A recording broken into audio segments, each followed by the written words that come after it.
Well, it was another heated debate, this time between the vice presidential candidates running for election. So joining us with a recap is former U.S. Attorney Patrick Miles. Thanks so much for joining us this morning. Good morning. Thank you. All right, first glance, what did you think of last night? Obviously, it seemed much more civil, Pat. Yes, I've been watching vice presidential and presidential debates for a very long time, and this was a more traditional debate, if you will. It was much more in line with what we've seen in past debates.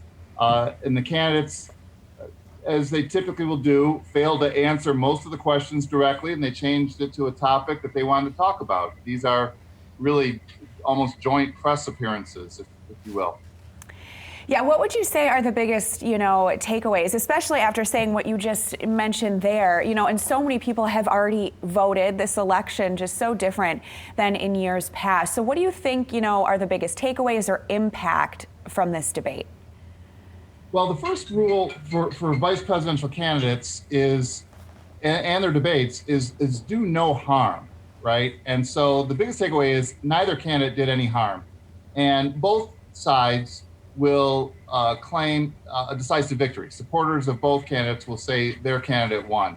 The other thing is, I think both candidates, to a degree or more, achieved their objectives. Kamala Harris's objectives were to establish her experience and her credentials to be the commander-in-chief if necessary.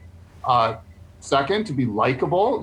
Notice how much she constantly smiled and really just stayed calm. And then third, she needed to prosecute the case against the Trump-Pence record. And then for Vice President Pence, his objectives really were to raise fears about a Biden-Harris presidency, such as tax increases and the Green New Deal.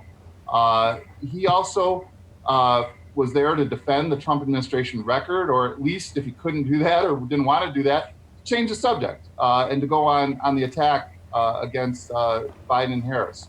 And then third, unfortunately, the Pence was there to recover from President Trump's appearance and debate last week. And this has been a bad news week for the Trump-Pence campaign. And he was there really to stop the bleeding, if you will, and to really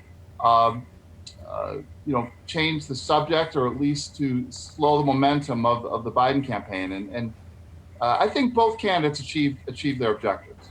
Pat, you touched on it just briefly there, and it was brought up in a question last night during the debate, is these vice presidential candidates could potentially, because of the age of the president, of both candidates, could be a next president down the line here if something were to happen. That's an important role and not something to take lightly. Not at all. I mean, these are, as was pointed out last night, whoever wins will be serving under the oldest president in our history. And so their readiness to step in to be commander-in-chief is very important. So again, I think that's why Kamala Harris specifically went into her professional record, her experience. This was one of her primary introductions to the American people. And so she wanted to reassure people that she is ready to be at this level, to be the president, commander-in-chief, if necessary. And also to come across as very likable. I appreciate your time this morning. Thank you very much. Oh, my pleasure. Thank you.